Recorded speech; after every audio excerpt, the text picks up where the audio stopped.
You can't always choose the environment you're in, but you can choose the atmosphere you carry within you. Life will bring challenges, negative voices, and situations you didn't ask for, but you have the authority to set the tone for your life.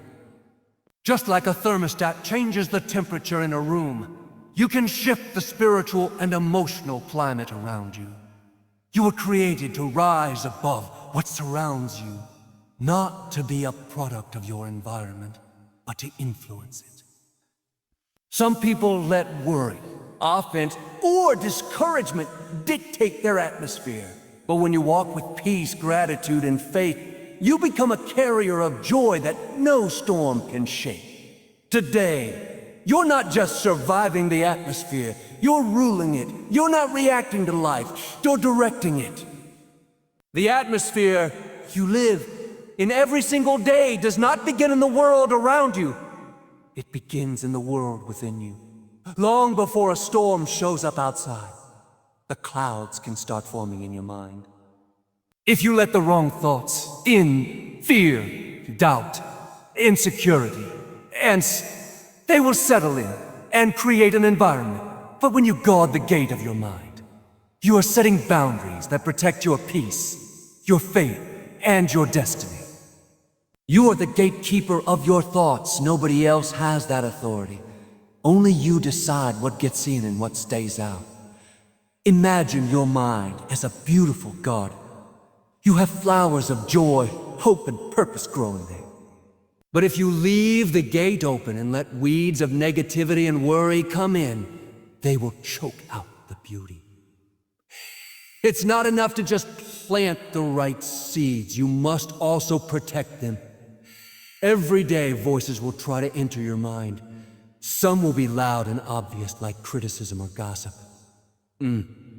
Others will be subtle, like self-doubt or the replaying of a mistake you made years ago. That's why guarding your mind is not a one-time thing. It's a daily practice. You don't lock your door just once and never check it again. In the same way, you must continually be aware of what's trying to get into your thoughts. The truth is, you can't stop every negative thought from knocking at the gate. You can't stop people from making discouraging comments, or news from reporting bad things, or even your own emotions from having low moments.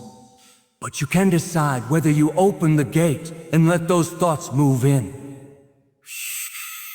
You can say, "Oh no, I'm not letting fear live here. No, I'm not giving bitterness a place in my heart. No, that lie doesn't get to stay in my mind." If you constantly allow fear, doubt, and negativity to occupy your thoughts, your atmosphere will always be cloudy, like there's no energy, no vision, no joy. That's why some people wake up tired even after sleeping 8 hours, because they've been carrying a mental weight all day. But if you choose to let in faith, hope, and gratitude, your inner climate will be bright and full of life. You will notice that even when challenges come, you still have peace. Even when you're waiting for a breakthrough, you still have joy. Guarding your mind doesn't mean ignoring reality or pretending problems don't exist. It means you choose what gets your focus. You can acknowledge a challenge without letting it dictate your atmosphere.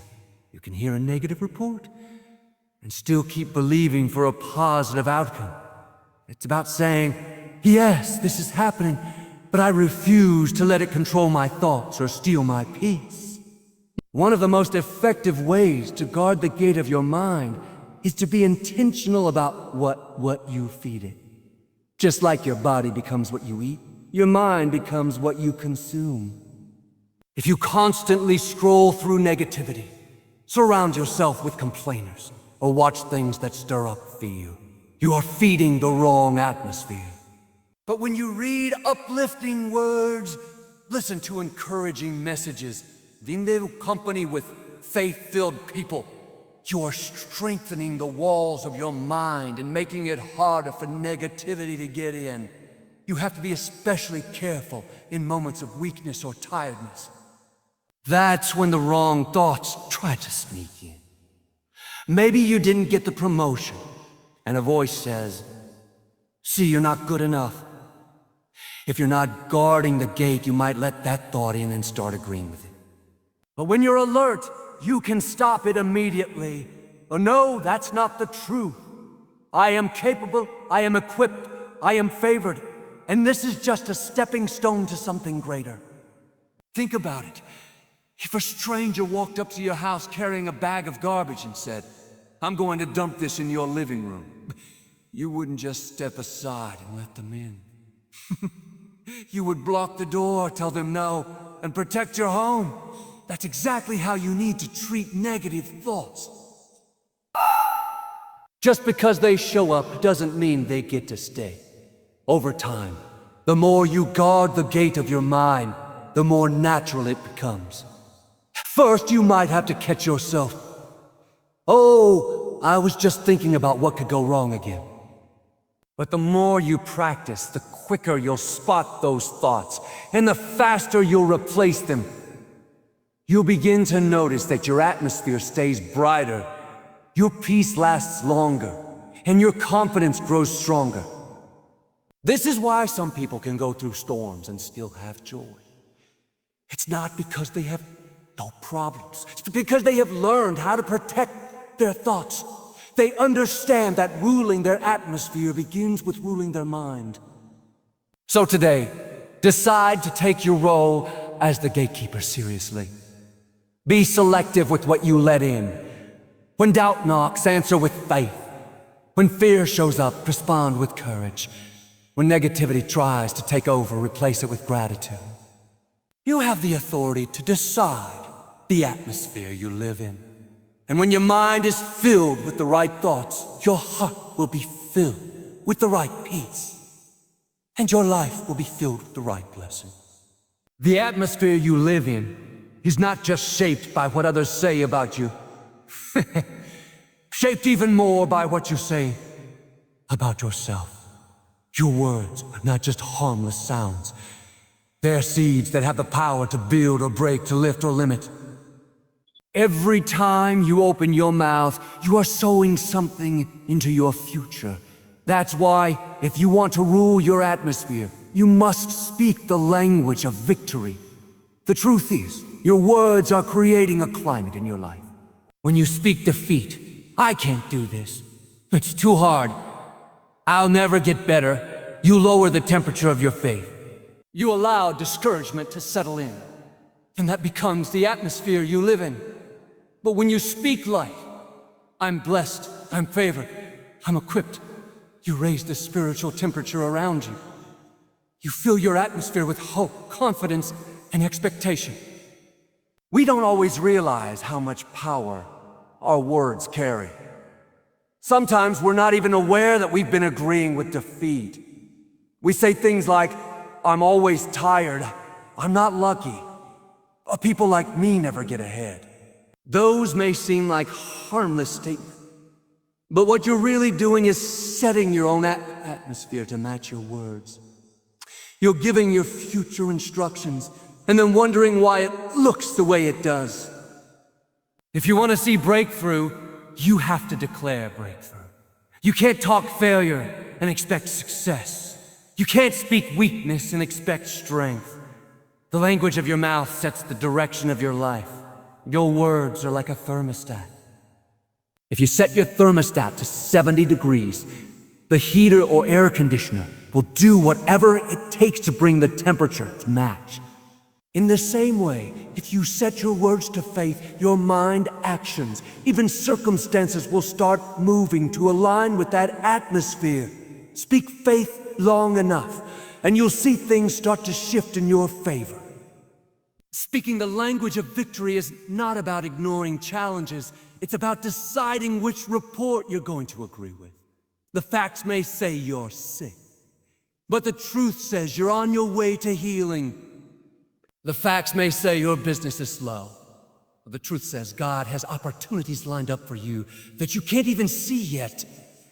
You may feel tired, but you can still declare, "I'm strong in the Lord and in His mighty power." It's It's easy to repeat what you see. It takes faith to speak what you believe. Anyone can describe the storm, but it takes a victor to declare sunshine when the clouds are still there. You may not feel like speaking victory when everything looks wrong, but that's when it matters most. That's when your words become a weapon that pushes back the darkness and invites the light. The enemy wants to trap you into using your own mouth against yourself. He knows he doesn't have to destroy you if he can get you to agree with destruction. He doesn't have to steal your joy if he can get you to confess, I'm miserable. He doesn't have to close your opportunities if he can get you to keep saying, and nothing ever works out for me. That's why you must guard your tongue as much as you guard your mind. Instead of saying, I'll never be able to do this, start saying, I'm learning, I'm growing, and I'm getting better every day. Instead of saying, nobody appreciates me, start saying, I'm valuable, I'm loved, and I'm making a difference. Instead of saying, this is the end for me, declare, this is just the beginning of something better. It's not just about what you say out loud. It's also about what you say to yourself in private. Those inner conversations are powerful. If you keep telling yourself that you're not enough, you'll start living like you're not enough. But if you tell yourself that you're chosen, equipped, and destined for great things, you'll begin to carry yourself with confidence, and that confidence will influence your entire atmosphere. When you speak the language of victory, you're not just encouraging yourself, you're shifting the energy in the room. Have you noticed that one positive, faith-filled person can change the mood of an entire group? That's because victory is contagious. When you speak life, others around you start to breathe easier. When you declare hope, it gives others permission to believe again. Think about how you feel after spending time with someone who only complains and talks about how bad things are. You walk away feeling drained, heavy, maybe even hopeless. That's because their words set an atmosphere that you had to breathe in.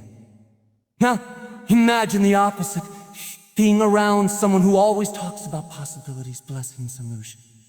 You leave feeling lighter, encouraged, and ready to keep going. That's the kind of person you're called to be. So today, set your atmosphere on purpose with your words. When you wake up, declare blessings over your day before you even step out of bed. Say things like, today is going to be a good day. I'm expecting favor. I'm walking in peace. Good things are coming my way. When challenges arise, speak victory in the middle of them. This is tough, but I'm tougher. This is big, but my God is bigger. Don't underestimate the power of your tongue. It can either create a storm or calm one. It can either build walls or tear them down. It can either poison the atmosphere or purify it. Speak victory until it becomes the dominant language of your life. When your words are aligned with faith, your atmosphere will align with blessing. And once your atmosphere changes, your life will follow. Speak the language of victory and watch your world transform from the inside out. You can't always control what's in the air around you, but you can control what you breathe in emotionally and spiritually. Negativity is like secondhand smoke. It may not start with you, but if you keep inhaling, it will start to affect your health, your mood, and your future. That's why, if you're going to rule your atmosphere, you have to make a deliberate choice. Refuse to inhale negativity. Every day, we are surrounded by words, attitudes, and energies that can either lift us or weigh us down. People will bring their complaints, their offenses, their bitterness, and their drama right into your space. And if you're not careful, you'll start breathing it in until it becomes part of your own atmosphere. Before you know it, you're frustrated and discouraged, and you're not even sure why. It's because you've been taking in something toxic without realizing it. Here's the truth. Just because someone else is upset doesn't mean you have to be upset. Just because someone else is offended doesn't mean you have to carry their offense.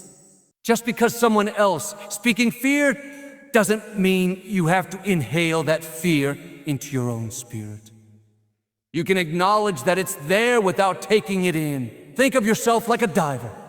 When a diver goes underwater, they don't breathe in the surrounding water. They have their own oxygen supply. If they took in what's around them, they wouldn't survive. In the same way, when you walk into environments filled with negativity, criticism, or chaos, you need your own supply of peace, faith, and joy. You're in that environment, but you're not breathing it in. Some people have made a habit of carrying negativity, and they want you to carry it too. They'll tell you everything that's wrong with the boss, the government, the economy, the weather, and their neighbor's dog. If you're not careful, you'll walk away feeling heavy. Not because your life changed in that moment, but because you inhaled their atmosphere. That's why you have to be selective about what you allow to enter your spirit. If you know someone constantly stirs up drama, learn how to keep your distance emotionally. You may not always be able to avoid the conversation, but you can decide not to let it in. You can listen politely without agreeing. You can smile without breathing it in. It's not just people. You have to guard yourself from what you consume. The news, social media, and entertainment can all be sources of negativity if you don't filter them. If you spend hours scrolling through bad news or reading angry debates, don't be surprised when your atmosphere feels dark and tense. You've been inhaling something toxic. The more negativity you inhale, the more it shapes your outlook. Before long, you start expecting bad things instead of good things. You start seeing the worst in people instead of the best. You start assuming failure instead of believing for success. But the opposite is also true. The more you breathe in hope, encouragement, and truth, the more your atmosphere shifts toward peace, joy, and expectation. One of the best ways to refuse negativity is to have something stronger inside you. If your heart is already filled with gratitude, there's no room for complaining. If your mind is already filled with faith, there's no room for fear. Just like lungs full of clean air can't take in more air until they release some, a spirit full of God's promises can't be filled with lies. When you feel negativity trying to enter, release it before it settles. You might hear someone say, the economy is terrible. Everyone's gonna struggle. Instead of inhaling that fear, exhale truth. I believe God is my provider and He'll take care of me. Someone might say, no one in this family ever gets ahead. Instead of breathing in that limitation, exhale possibilities. I'm the exception. I'm going further than I've ever dreamed. You have to train yourself to notice when you're inhaling the wrong atmosphere. Sometimes, it's not obvious. It can be hidden in sarcasm, subtle gossip, or even constant criticism disguised as just being honest. Pay attention to how you feel after certain conversations or situations. If you walk away feeling drained, anxious, or cynical, that's a sign you've been taking in the wrong air. The good news is, you don't have to live in that condition. You can purify your atmosphere anytime. Spend a few minutes in prayer, worship, or gratitude, and you'll feel the heaviness start to lift. Speak words of faith over yourself, and it's like opening a window and letting in fresh air. Sometimes the simplest shift, turning off the news, taking a walk, calling someone encouraging, can completely reset your internal climate. Here's the key. You can't stop all the negativity from existing around you, but you can refuse to make it part of you. Just because the world is polluted doesn't mean your lungs have to be. Just because the room is tension doesn't mean your heart has to be. You can walk through the middle of chaos and still breathe peace. When you master this, you'll notice that instead of your atmosphere being affected by the world will start to be affected by your atmosphere. People will say, "I feel better when you're around." They won't even know why. It's because you're not carrying their toxins. You're carrying fresh air. You've refused to inhale the negativity, and now you're exhaling hope, joy, and encouragement into every space you enter. So today, make up your mind. I'm not breathing in fear. I'm not breathing in offense. I'm not breathing in gossip or doubt. I'm filling my lungs and my spirit with peace, gratitude, and faith. When you refuse to inhale negativity, you don't just protect your own atmosphere. You become a source of life for everyone around you. Some people live their whole lives waiting for the conditions around them to be just right before they're happy. They say, "When I get the promotion, then I'll be at peace. When the traffic isn't bad, then I'll have a good day. When everybody treats me right, then I'll be joyful." But here's the truth. If your joy depends on your circumstances, you will always be at the mercy of something you can't control.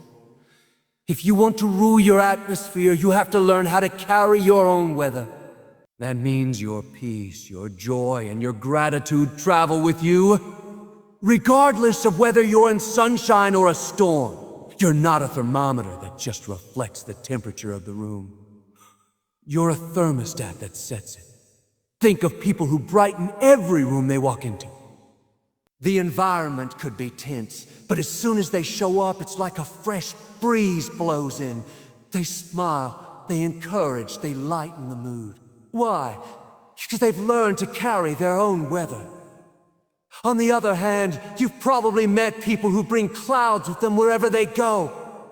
The sun could be shining, but when they arrive, the atmosphere feels heavy. That's the difference between someone who reacts to their surroundings and someone who sets their surroundings. Life is full of conditions you can't control. You can't stop people from being rude, the traffic from being slow, or challenges from showing up unexpectedly.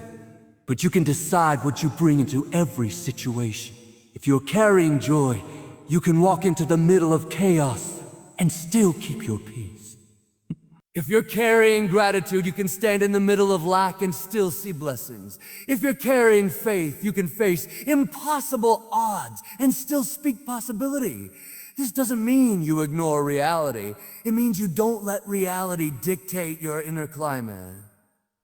A pilot can fly through rough weather and keep the cabin calm because the atmosphere inside the plane is separate from what's outside. That's how your spirit should be. You may go through storms, but you keep your internal atmosphere steady. When you carry your own weather, you stop being a victim of moods, bad news, or other people's negativity. You stop letting little things steal big blessings. Somebody cuts you off in traffic. You keep your sunshine. Someone posts something negative about you. You keep your peace. Your plans get delayed. You still find something to be thankful for. Carrying your own weather is a decision you make before the storm ever comes. If you wait until trouble hits to decide whether you'll stay joyful, you'll be swept away by whatever is happening. But if you start each day say, "Oh, no matter what happens, I choose peace, I choose joy, choose gratitude," then you're ready to walk into any condition without losing your balance. Here's a secret. When you carry your own weather long enough, you'll start to change the weather for other people. Maybe your coworkers always complain on Monday mornings. Instead of joining them, you show up with a smile, a positive word, and an encouraging attitude. Over time, they start to complain less, not because the circumstances have changed, but because your atmosphere is influencing theirs. Think about it. Storms don't last forever, but the person who learns to carry their own weather, steady through every season, they're like a lighthouse in the middle of a stormy sea. Ships navigate by their light because they don't flicker when the wind blows. That's the kind of person you're called to be, someone whose inner climate is unshaken by the outer climate. This doesn't happen automatically. You have to build it. You build it by practicing gratitude every day, by speaking faith instead of fear, by guarding your mind from negativity, and by choosing to see opportunities even in change. The more you do this, the stronger your internal atmosphere becomes, and the harder it is for outside conditions to control you. Carrying your own weather also means taking responsibility for your own mood. Sometimes we think, I'm in a bad mood because of what they did to me. But the truth is, no one can control your mood without your permission. Yes, they can influence it, but at the end of the day, you get to choose whether you dwell in frustration or peace. You can't always control what happens to you, but you can control what happens in you. There's great freedom in this. You don't have to wait for everything to be perfect before you're happy. You don't have to let one negative comment ruin your day. You don't have to let one delay or disappointment steal your joy. When you carry your own weather, you're in control of your atmosphere. No one else holds that power over you. So tomorrow morning, before you step out the door, decide what weather you're bringing with you. Are you bringing sunshine, encouragement, and faith? Or are you carrying clouds, complaints, and fear? When you choose to carry the right weather, you'll not only protect your own peace, you'll become a source of light and hope for everyone around you. Carry your own weather and watch how it changes your life. The storms may still come, but they won't come inside you. The winds may blow, but they won't move you off course. And you'll discover that ruling your atmosphere isn't about waiting for perfect conditions. It's about creating them wherever you go. Just like your phone needs a daily charge to function at its best, your spirit needs a daily charge to keep your atmosphere strong and steady. You can't expect to rule your atmosphere on yesterday's strength. The challenges of life, the demands of people, and the weight of responsibilities will drain you if you're not intentional about staying spiritually charged. When your battery runs low, you notice the signs. On your phone, the screen dims, the apps slow down, and eventually it shuts off completely. In your spirit, the signs might look like irritation, impatience, worry, or discouragement creeping in more easily. Start reacting instead of... You start absorbing negativity instead of setting the tone. That's when you know it's time to recharge. Staying spiritually charged means making a habit of renewing your inner strength before you run out. You can't just wait for a crisis to draw close to God or fill yourself with His promises. If you only pray when trouble comes, you're living on emergency power. But when you stay charged daily, you'll have extra strength stored up. Not just enough for yourself, but enough to encourage others too. Think about how you charge your phone. You plug it into a power source that's stronger than the device itself. In the same way, you have to connect to the one who is greater than your circumstances. Prayer is your power cord. Worship is your power cord. Reading and declaring God's word is your power cord. Every time you do these things, you're filling your inner battery so you can face the day with energy, clarity, and peace. Some people try to run on the approval of others as their power source. But when people's opinions, and they feel drained. Others try to run on success, possessions, or status. But when those things change, they feel empty. The only source that never runs out is God's presence. And the only way to stay spiritually charged is to stay connected to Him. You have to be intentional about it. Your phone doesn't charge itself just because you thought about plugging it in. You have to make time, even in busy seasons, to pause and connect to your source. That might mean waking up a little earlier for quiet reflection, turning off distractions for a few minutes to pray, or playing worship music during your commute. The point is, you don't wait for the atmosphere to drain you before you recharge. You stay ahead of it. When you're spiritually charged, you can walk into a negative environment and still keep your joy. You can deal with difficult people without losing your peace. You can face unexpected challenges without falling apart. That's because your strength isn't coming from what's around you. It's coming from what's inside you. One of the biggest benefits of staying charged is that you become less reactive. When you're drained, every small inconvenience feels like a crisis.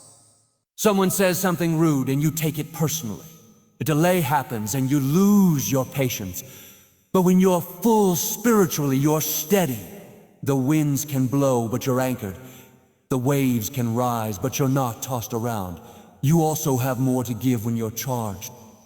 You can encourage someone who's struggling because you're not running on empty yourself. You can be a source of hope in someone else's storm because you've already strengthened your own atmosphere. You're not just surviving, you're influencing. Staying spiritually charged also protects you from burnout. Doesn't happen overnight.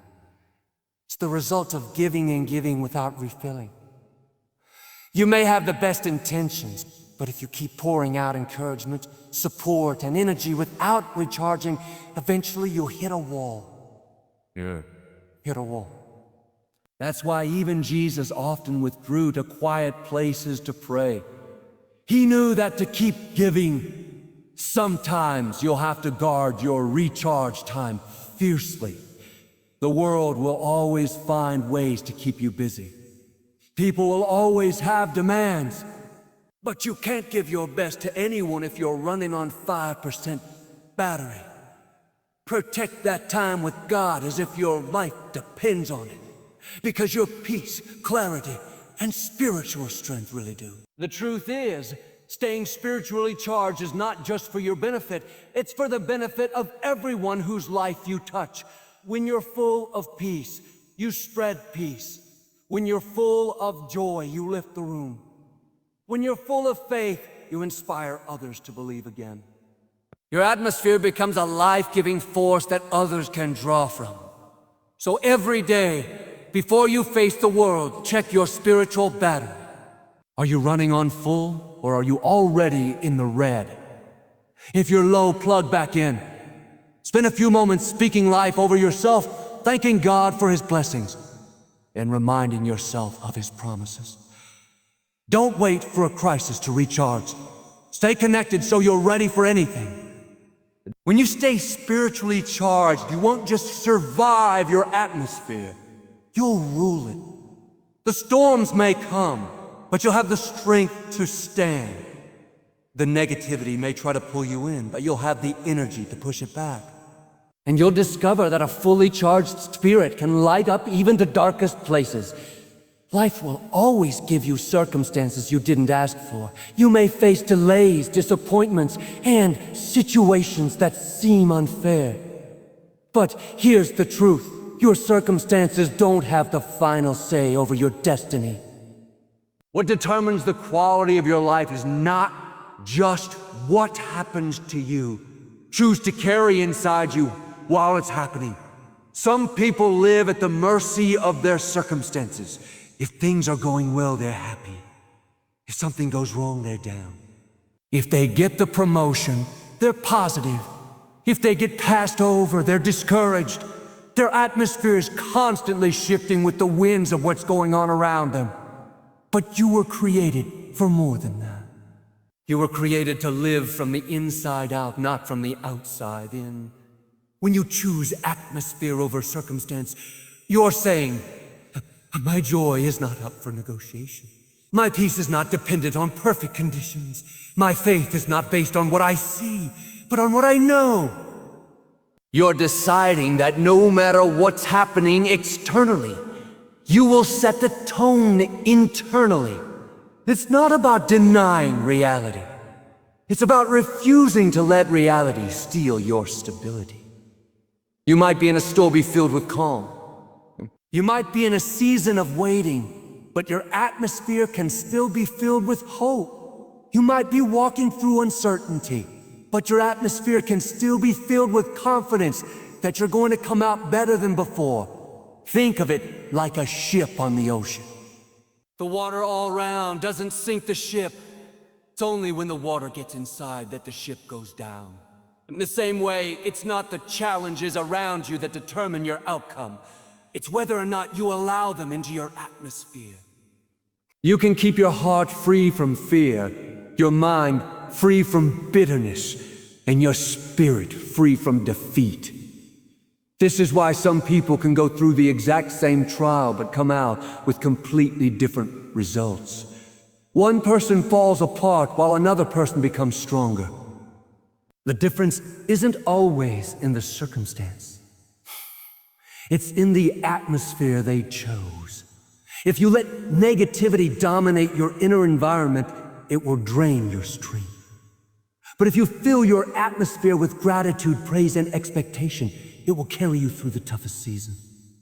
When you choose atmosphere over circumstance, you become unshakable.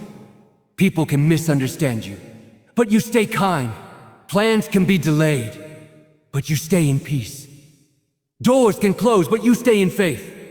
You've made up your mind that no matter what the weather is on the outside, are you going to keep the sun shining on the inside? There's a reason this is so powerful. It invites favor into your life. The atmosphere you carry determines what you attract. A complaining, defeated atmosphere will attract more frustration.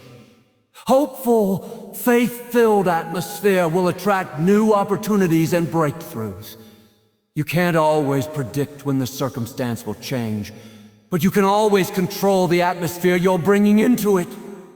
It's a decision you have to make daily, sometimes hourly. You wake up in the morning and choose your atmosphere before you face your circumstances. You say, today, I'm walking in peace. Today, I'm speaking life. Today, I'm expecting good things. You don't wait for everything to be perfect. You decide to carry the atmosphere that will help you overcome what's not perfect. Even when life throws its hardest punches, you have the power to respond with strength. You can walk into a challenging workplace with an atmosphere of joy and excellence.